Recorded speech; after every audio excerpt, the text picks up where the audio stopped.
Kita akan masuk ke dalam firman Tuhan yang akan disampaikan oleh hambanya, Pastor Joseph Olzang. Kita akan mempersiapkan diri untuk para lektor. Sebelumnya, doa firman Tuhan. Silakan Ibu Lilis untuk berdoa firman Tuhan. Oh, baik, Pak Gindo. Terima kasih. Ya Bapa di dalam surga, di dalam nama Tuhan Yesus, kembali kami datang menghadap hadirat-Mu Tuhan.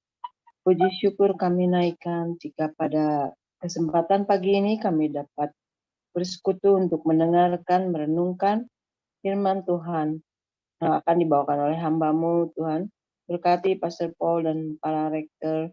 Kiranya hikmat-Mu yang menyertai Tuhan. Taruh perkataan firman-Mu ke dalam hati dan pikiran kami Tuhan. Bimbing kami selalu agar apa yang difirmankan dapat menjadi rema bagi kami sekalian Tuhan, sehingga kami dapat mengimpartasikannya ke dalam kehidupan kami. Kiranya firman-Mu dapat menjadi berkat yang menerangi, sehingga menjadi suatu kekuatan yang baru bagi kami dalam menjalani aktivitas di keseharian hidup kami. Segala kemuliaan hanya bagi-Mu ya Tuhan Yesus, sehingga ibadah ini dapat berkenan di hadapan-Mu. Dalam nama Tuhan Yesus kami sudah siap mendengarkan, merenungkan firman-Mu. Haleluya, amin.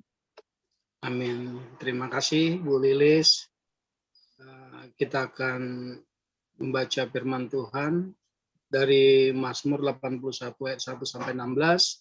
Nanti yang membacakan Ibu Nerliana, kemudian Yohanes 13 ayat 1 sampai 20, Ibu Sarma, Ibu Cinta Yohanes 13 ayat 21 sampai 38. Baik, Ibu Nerliana boleh dimulai Mazmur 81 ayat 1 sampai 16. Silakan Bu Nerliana. Terima kasih Pak Gindo. Salam Pak Gindo. Salam Shalom. Pastor Paul. Salam Bu Ana.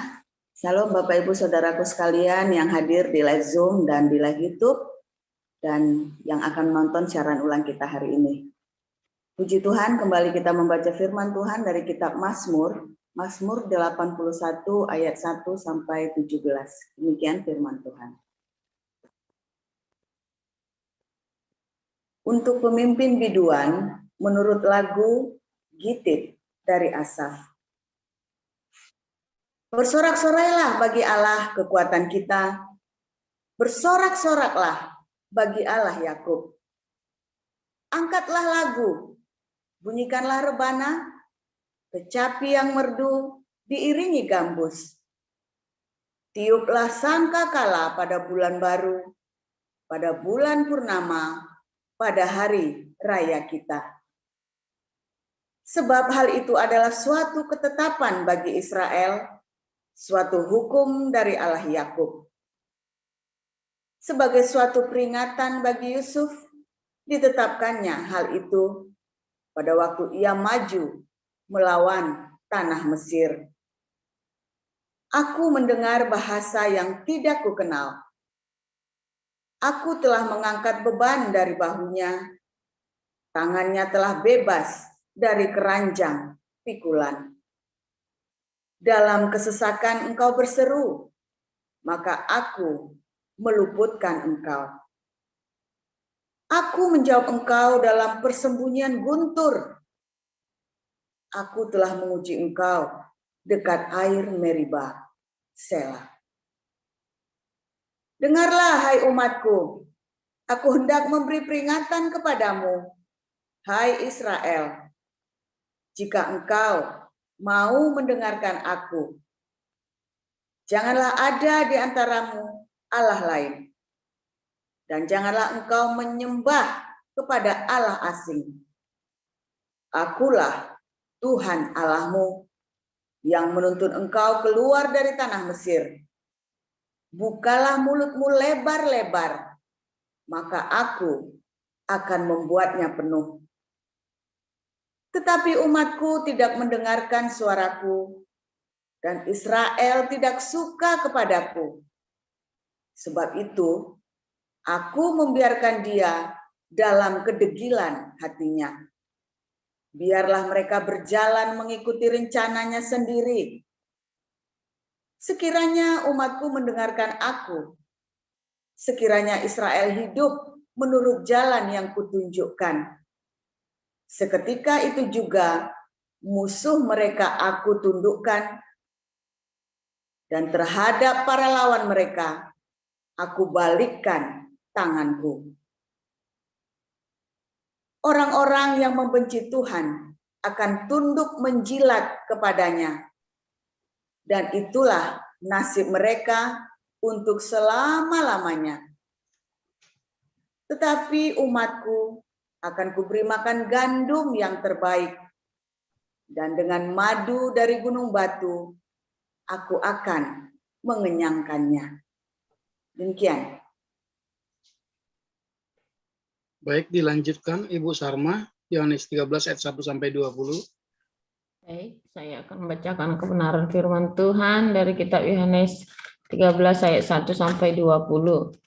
Beginilah firman Tuhan.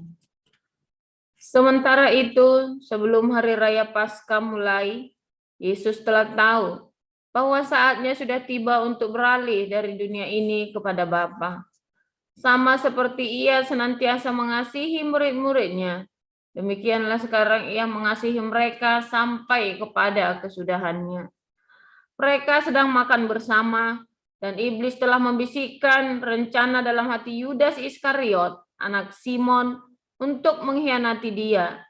Yesus tahu bahwa Bapanya telah menyerahkan segala sesuatu kepadanya, dan bahwa Ia datang dari Allah dan kembali kepada Allah. Lalu bangunlah Yesus dan menanggalkan jubahnya. Ia mengambil sehelai kain lenan dan mengikatkannya pada pinggangnya. Kemudian ia menuangkan air ke dalam sebuah basi dan mulai membasuh kaki murid-muridnya, lalu menyekanya dengan kain yang terikat pada pinggangnya itu. Maka sampailah ia kepada Simon Petrus. Kata Petrus kepadanya, "Tuhan, Engkau hendak membasuh kakiku?" Jawab Yesus kepadanya, "Apa yang kuperbuat, engkau tidak tahu sekarang, tetapi engkau akan mengertinya kelak." Kata Petrus kepadanya, "Engkau tidak akan membasuh kakiku sampai selama-lamanya." Jawab Yesus, "Jikalau aku tidak membasuh engkau, engkau tidak mendapat bagian dalam aku." Kata Simon Petrus kepadanya, "Tuhan, jangan hanya kakiku saja, tetapi juga tangan dan kepalaku." Kata Yesus kepadanya, "Barang siapa telah mandi, ia tidak usah membasuh diri lagi selain membasuh kakinya, karena ia sudah bersih seluruhnya. Juga kamu sudah bersih, hanya tidak semua. Sebab ia tahu siapa yang akan menyerahkan dia. Karena itu ia berkata, tidak semua kamu bersih." Sesudah ia membasuh kaki mereka, ia mengenakan pakaiannya dan kembali ke tempatnya. Lalu ia berkata kepada mereka, "Mengertikah kamu apa yang telah kuperbuat kepadamu? Kamu menyebut aku guru dan Tuhan, dan katamu itu tepat, sebab memang akulah guru dan Tuhan. Jadi jikalau aku membasuh kakimu, aku yang adalah Tuhan dan gurumu, maka kamu pun wajib saling membasuh kakimu. Sebab aku telah memberikan suatu teladan kepada kamu, supaya kamu juga berbuat sama seperti yang telah kuperbuat kepadamu. Aku berkata kepadamu, sesungguhnya seorang hamba tidaklah lebih tinggi daripada tuannya, ataupun seorang utusan daripada dia yang mengutusnya. Jikalau kamu tahu semua ini, maka berbahagialah kamu jika kamu melakukannya. Bukan tentang kamu semua aku berkata. Aku tahu siapa yang telah kupilih, tetapi haruslah genap nas ini. Orang yang makan rotiku telah mengangkat tumitnya terhadap aku. Aku mengatakannya kepadamu sekarang juga sebelum hal itu terjadi, supaya jika hal itu terjadi, kamu percaya bahwa akulah Dia.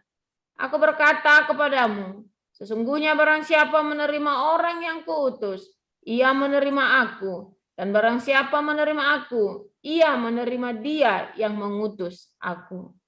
Demikian.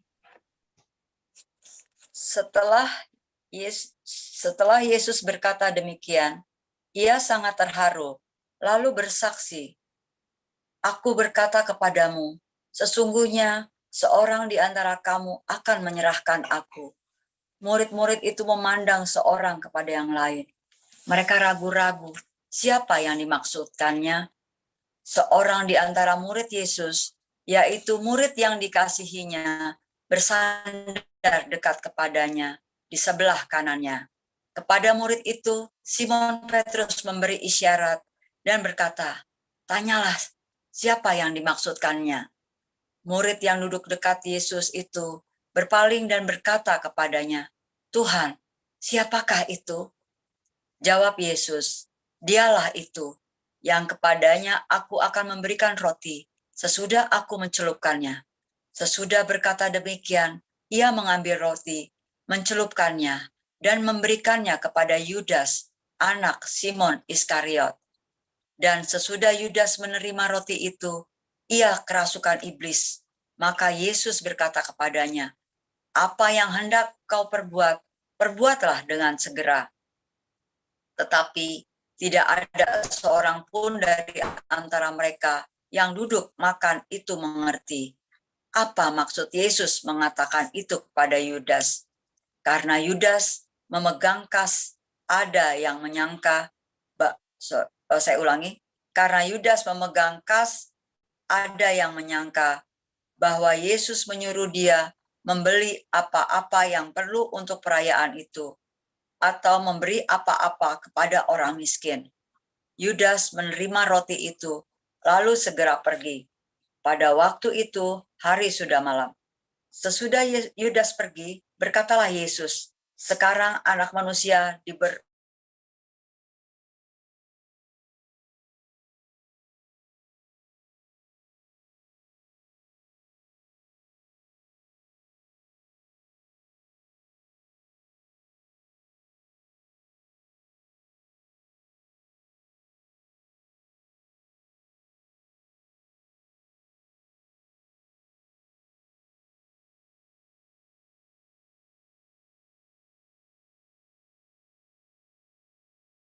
Bu Cinta nggak keluar suaranya ya. Ya, kayaknya sinyalnya itu, Bu. Kita tunggu aja ya. Suaranya hilang.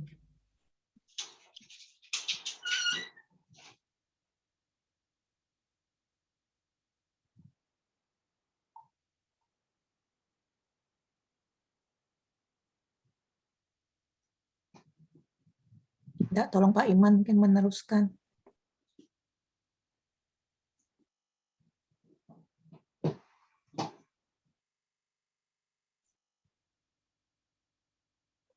Ada Pak Imamnya?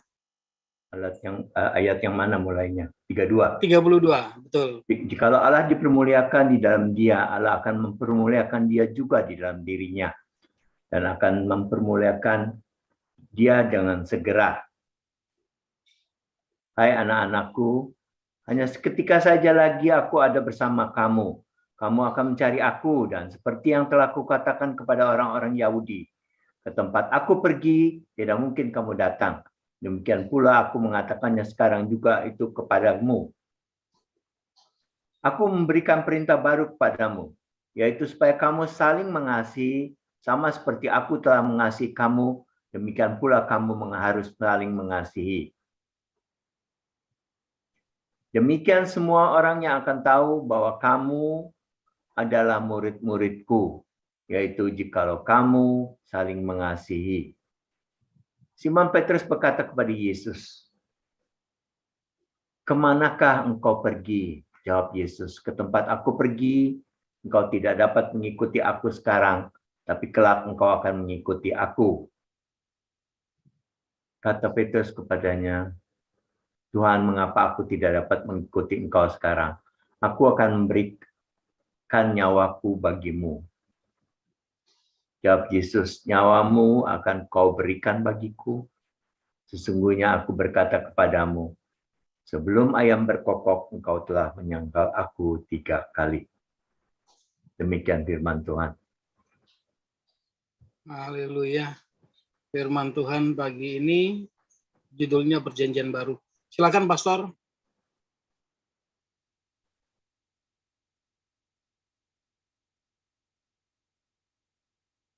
Pastor Paul. Iya, sebentar. Ini stop sharing mana ya? Hah? Oh ya, udah kelihatan. Oke, shalom, haleluya. Luar biasa firman Tuhan. Anda sudah sering baca firman Tuhan yang Yohanes 13, tapi hari ini Anda akan mendengar daras yang baru ya. Daras yang baru. Sehingga Anda akan memiliki rema yang baru. Ya, dari logos yang sama. Dari pesyat yang sama ya. Luar biasa. Dari pesyat yang sama ya. Ya, dari pesyat yang sama, dari remes yang sama, maka Anda akan punya daras yang berbeda karena yang menyampaikan ya punya rema dan shotnya nanti juga beda ya. Hari ini judulnya perjanjian baru, saudara. Membarui perjanjian dengan perjanjian yang baru. Ini nggak lagi cerita orang kapok ya, saudara. Kapok Tuhan, Tuhan aku kapok Tuhan, aku janji kalau nanti aku dipulihkan, aku tidak akan berzina lagi, tidak akan ke Alexis lagi Tuhan. Nah, itu namanya kamu yang janji. Itu kamu yang janji. Tapi yang dimaksud adalah Tuhan yang akan memberikan perjanjian yang baru. Inilah perintah baru bagimu, inilah perjanjian yang baru bagimu. Karena perintah Tuhan itu adalah sebuah covenant ya. Ya, itu di dalam kasih. Oh, gampang. Oh iya, saya tahu Tuhan. Alas, tahu apanya, masih pelit juga. Ya, nyatanya masih pelit, nggak suka berdiakonia. Bohong. Banyak orang suka. Nah, itu tadi ya. Ya Tuhan ampun, nanti kalau saya dipulihkan saya enggak pergi ke Alexis. Anda pergi ke Alexis, pergi ke Malioboro. Sama saja tetanggaan. Aduh, puyeng. Gitu ya. Tapi kan saya enggak kalis lagi, bener enggak saja selentik sama Tuhan diselentik nanti. Hati-hati. Itu kamu yang janji yang baru. Tapi kalau Tuhan memberikan perjanjian baru, janji itu mengikat antara Dia dengan kita. Ya. Dan perjanjian itu selalu diawali dengan apa? Mendengar suaranya. Ya, dengan mau mendengar. Bagaimana bisa mendengar? Oh, saya dengar, iya. Anda hanya dengar, Anda tidak memperhatikan. Anda dengar lalu hilang begitu saja. Kenapa? Karena kita rendah hati. Makanya perjanjian yang baru itu, Tuhan bilang, kalau kamu tidak mau dibasuh kakinya, ya, maka kamu tidak dapat bagian dengan bersamaku. Karena kamu juga harus melakukannya. Oh, edan, saudara. Anda yang masih di dalam masa-masa pencoba, ada hidup topan yang luar biasa.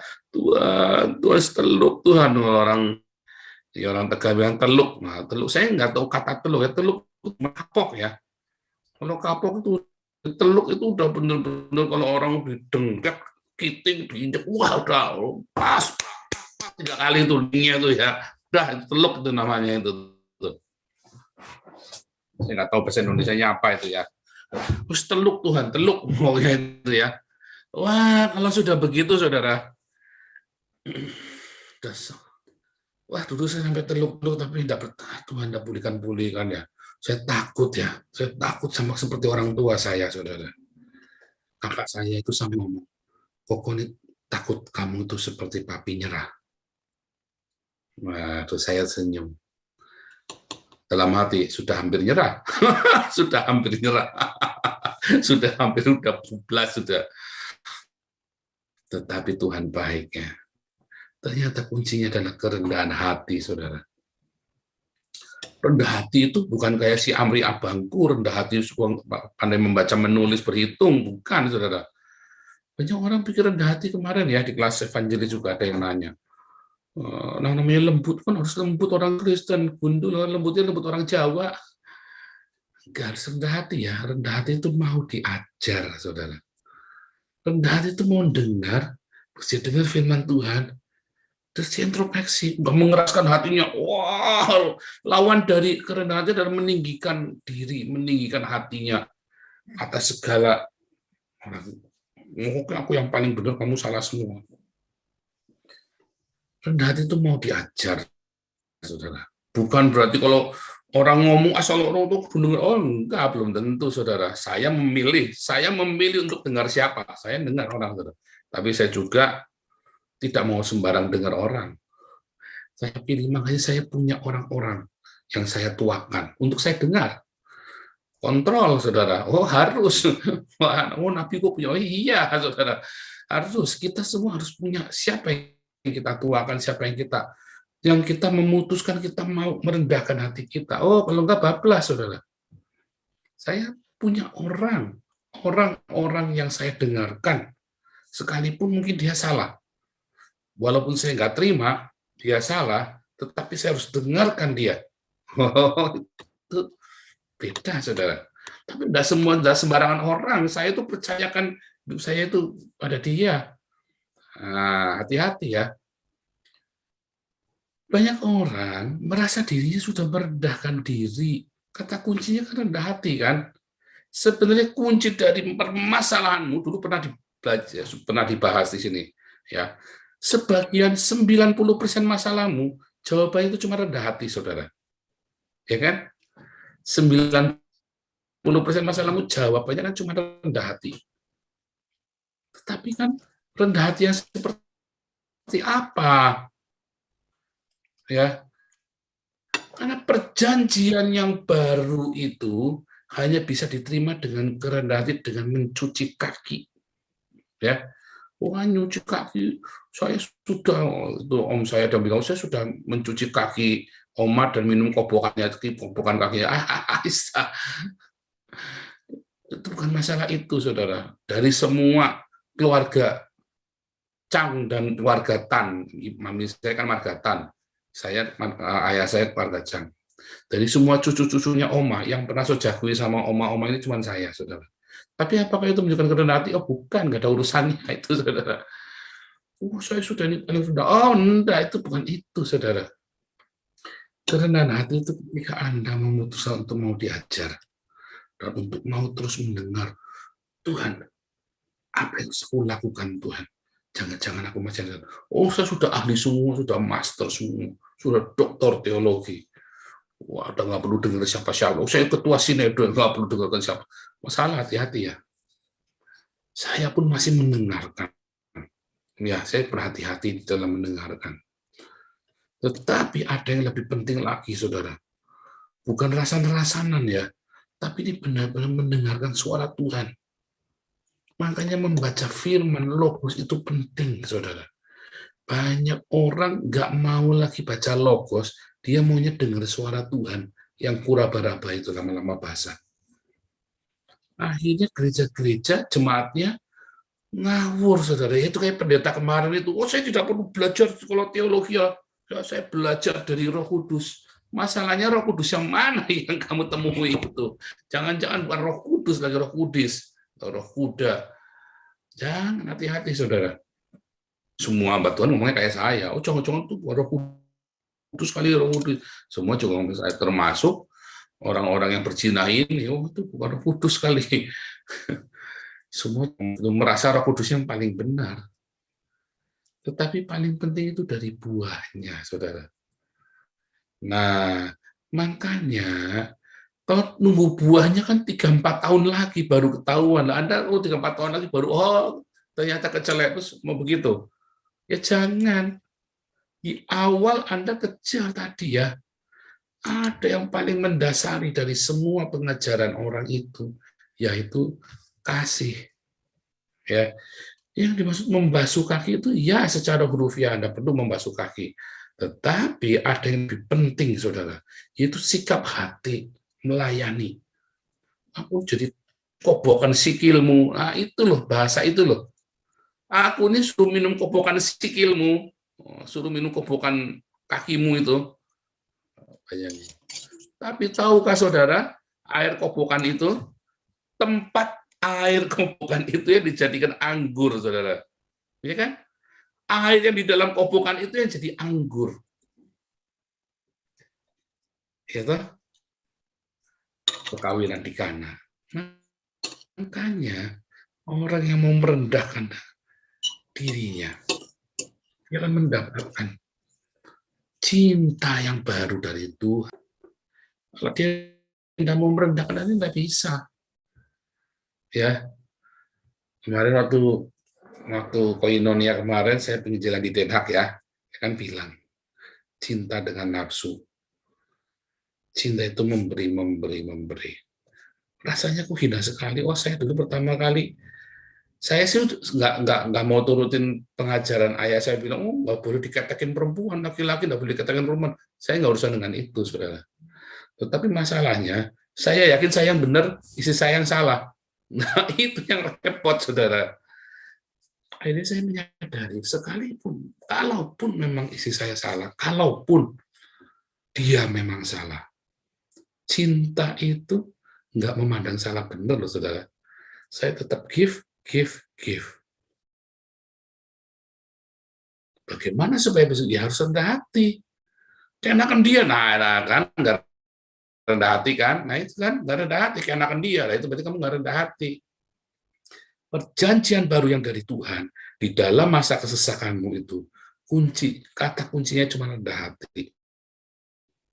Ya, passwordnya ya, kalau passwordnya si ini kan passwordnya Aladin itu kan abrakadabra apa itu kan, misalnya apa bim salabim gitu kan, atau bis damri atau bis kota.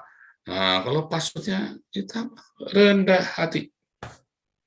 Passwordnya rendah hati. Anda mau lepas dari masa lalu yang sudah bertahun-tahun, rendah hati. Wah, kamu akan dihina, kamu akan dikucilkan, kamu akan disepelekan.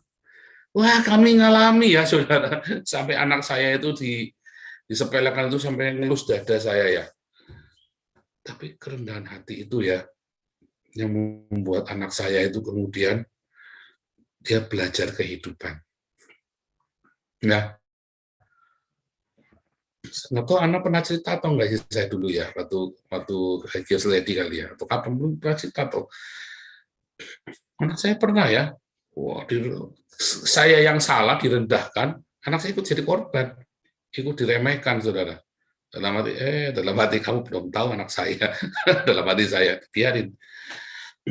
Dan nyatanya anak saya jadi ya salah satu yang berkontribusi besar terhadap perkembangan pelayanan satu gereja di Indonesia. Habis jemaatnya, anak mudanya jadi bertambah ratusan ya. Sampai fotonya dipajang berbulan-bulan. Anak orang yang sudah ke sini, anak saya sudah ke sini, ya selama 4 bulan masih dipajang videonya dia. Sampai orang-orang pada jengkel yang dulu ngeremehin anak saya itu pada nggak ada yang lain. Ya memang nggak ada yang lain, cuma dia yang jadi panutan.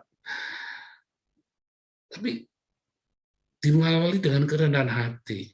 Saya bilang, sabar, tenang.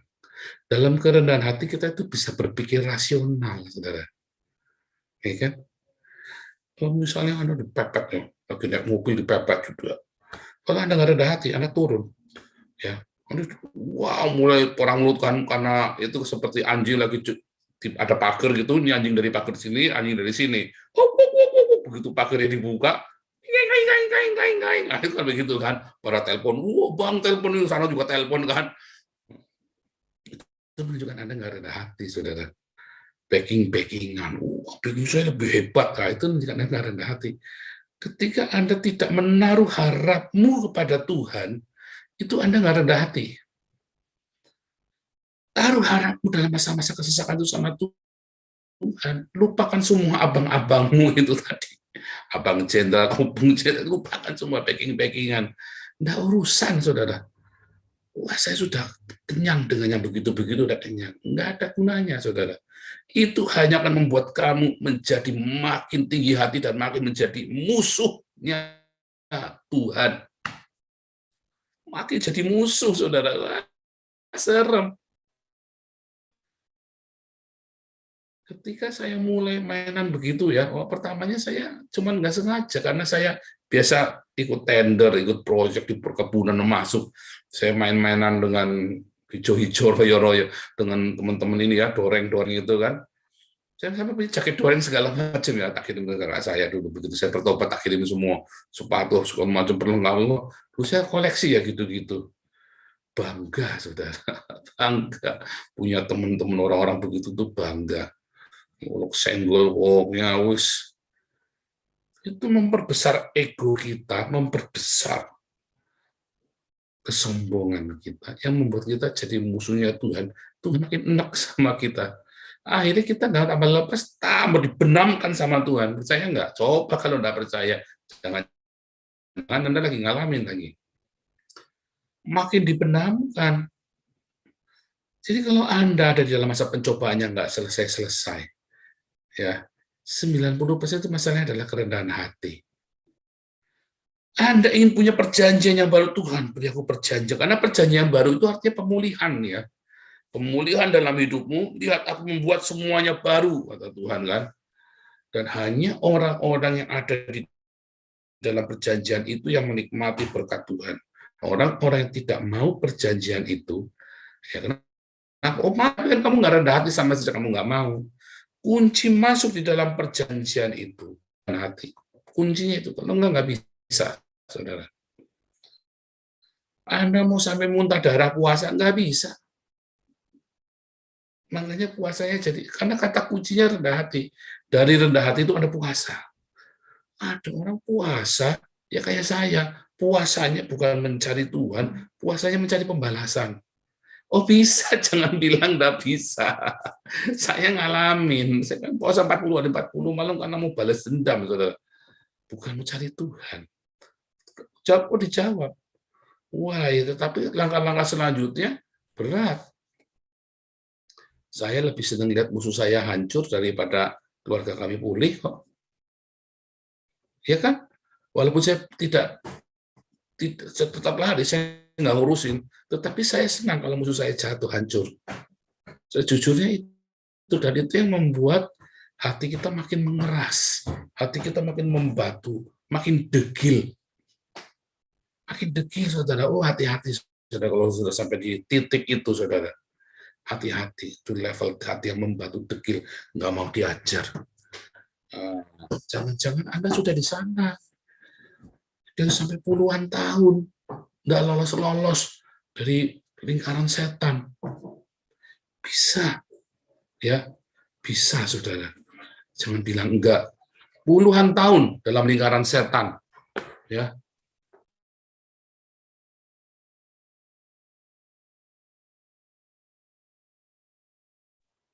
Mic-nya kayaknya kepencet, Pastor.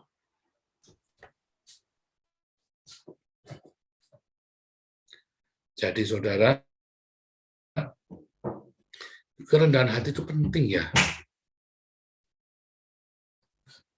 Hati yang mau direndahkan sama orang, hati yang mau diinjak. Wah, aku nggak mau pantang. Nah, itu dia masalahnya. Oh, kalau gitu kita nggak punya harga diri. Oh, harga dirimu itu sudah terjual habis. Ya. Nah, jangan samakan dengan lamis, ngemis. Oh, jangan samakan, itu rendah hati, itu namanya ngemis, kere, mental kere, saudara. Beda. Saya tidak mau minta mengemis. Nah, itu karena saya punya iman. Tetapi ketika harus direndahkan, nggak apa-apa. Hal yang berbeda, kan? Ketika Anda difitnah, diinjak, nggak apa-apa. Jangan sebut nama saya Paul kalau saya tidak bisa hancurkan dia. Wah, itu dulu, ya. Akhirnya makin berat. Ya. Bahkan ketika Anda sudah kelihatannya mau dipulihkan, baru sedikit mau dipulihkan. Wah, hidungnya kembang kempis. Wah, kepalanya gede. Lihat musuh diinjak. Jatuh lagi. Energimu masih belum kuat. Ya. Jangan habiskan energimu untuk begituan. Ya. Jangan habiskan energimu untuk buang-buang waktu untuk balas dendam, untuk menjaga jangan reputasimu. Waktu saya pertama kali ya jatuh itu ya, saya panik sekali, hancur nama baikku, hancur. Saya paling jaga itu ya, saya dari SMP nggak pernah nyontek, Dari SMP kelas 1 itu ya, setelah saya lahir baru itu saya nggak pernah nyontek sama sekali. Wah, jadi begitu waktu saya, aduh, saya paling takut itu ya.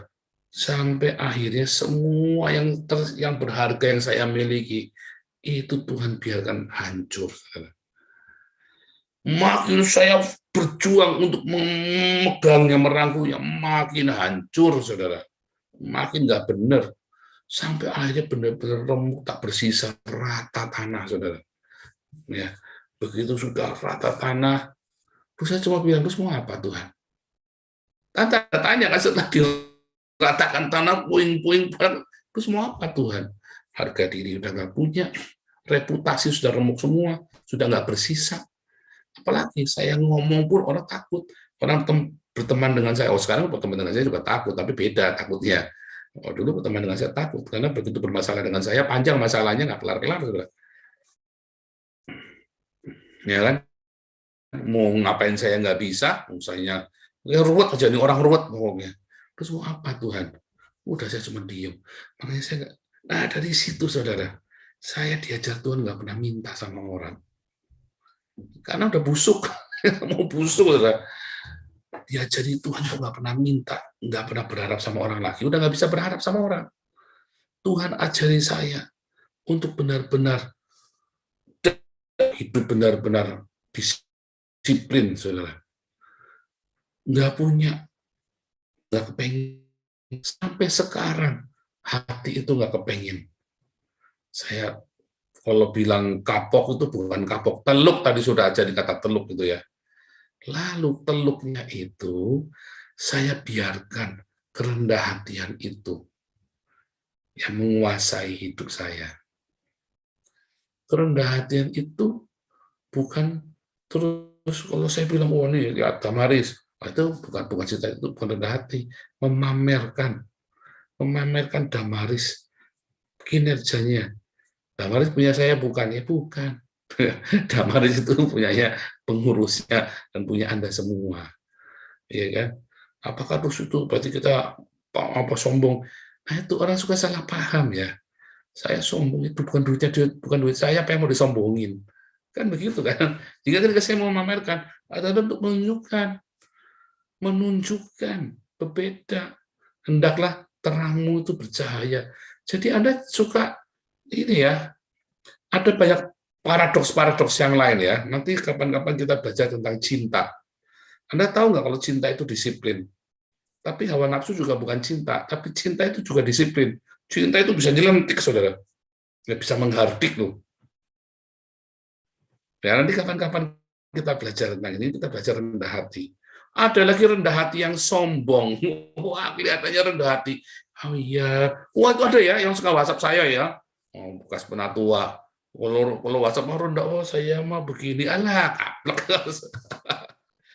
Nggak rendah hati, saya tahu ini orangnya sombong sekali. Nah, nyatanya dia baru diomongin sedikit, nggak terima, langsung minta orang dipecat. Alah, setengah mati. Nah, itu rendah hati yang sombong. Tampangnya melenyat gitu, pengen nabok gitu ya. Nah, itu ya, hati-hati dengan orang seperti. Nah, masalahnya Anda di framing dengan rendah hati yang seperti itu kan. Iya, saya mah cuman apa? Saya mah nggak bisa. Kamu. Kalau sama saya itu iya enggak. Sampai tak omongi ya. Kita ini sudah sama-sama tua. Iya enggak. Suka enggak suka bilang enggak suka. Wah, langsung tak gituin kalau ngomong sama saya ya. Wah, ini kok hamba Tuhan enggak ada lemah lembutnya. Iya, kamu lemah lembut sama itu. Ya orang saya bilang begitu kan. Lemah lembutnya lembut tai gitu. Jangan, saudara. Beda ya. Makanya ada orang yang lemar limat, saudara, tetap jadi mau dasar yang nggak rendah hati. Dayanya lemer, bukan rendah hati, bukan lembut. Kenapa kayak saya proses cuma setahun cepat? Ya 3 tahun kan saya belum sadar kan, saya masih ngotot-ngototan. Begitu saya sadar cepat setahun selesai, saudara. Ya, karena itulah kerendahan hati yang dimaksud Tuhan. Saya tahu dulu saya berpikir seperti itu, kelemar-kelemar. Ya rendah hati saya berusaha pura-pura gini depan orang. Wah, lama-lama udah ngajar. Salah juga ternyata. Karena kerendahan hati itu ada di sini, saudara. ketika kita mau diajar sama Tuhan, ketika kita mau dengar firman Tuhan, ketika kita lihat, dicocokkan aku ini udah di track Tuhan belum ya? Standarnya jangan standar janda. Wah, kalau lagi menerapkan ke orang tracknya Tuhan, kalau sendiri, wah, diam. Wah, tapi tracknya sendiri ada bisa berliku-liku. Kalau sama orang mau maksa orang kudu ikut tracknya Tuhan. Ini harus benar dikasih. Wah, harus lemah lembut, orang sama Tuhan ngomongnya nggak boleh kasar-kasar. Wah, iya, kalau ngomong sama saya harus. Nah, itu dia, wah, sentik aja kalau begitu, nggak masuk hitungan saya. Nah, itu harus dibedain ya, dibedain. Jadi saudara, hati-hati. Jangan sampai ketemu dengan ilusi dari rendah hati. Ilusi kerendahan hati. Ya, karena selama ini Anda diajarin di gereja namanya kerendahan hati yang kelemar-kelemar itu. Yang kalau dia lemer tapi nanti belakang ngantem. Nah, itu bukan rendah hati, saudara. Justru itu kesombongan yang mengerikan sekali. Rendah hati yang sombong, aku ini apa? Cuma ini nggak seperti kamu kan orang hebat. Nah, itu tuh rendah hati yang sombong ya. Anda lihat ya, saya kan nggak pernah ngomong begitu. Ya, enggak, karena Tuhan Yesus ajarin. Lihat ya, kalau Anda kumpulkan semua pengajaran Yesus, ya, di satu pihak Tuhan Yesus bilang lemah lembut, di satu pihak Tuhan Yesus bilang membawa damai, di satu pihak ia bawa pedang, di satu pihak ia berkata iya di atas iya, tidak di atas tidak, di satu pihak ya dia adalah yang tidak pernah membantah, ya kan? Ketika seperti domba masuk, Anda harus kumpulkan. Lalu Anda nanti ngerti, oh ternyata harus begini. Oh, kapan-kapan nanti kita juga belajar itu ya. Ada sifat-sifat di satu pihak, tapi kenapa di satu pihak ini? Lalu Anda harus menyesuaikannya. Tapi balik lagi, mau lepas rendah hati. Mau lepas hari ini Anda mau lepas dari masalahmu. Hari ini start rendah hati yang sungguh-sungguh tanya, Tuhan, buat aku rema tentang kerendahan hati. Nanti kamu lepas, enggak nyampe setahun. Enggak nyampe lepas, saudara. Ya, Yesus memberkati. Silakan, Indah.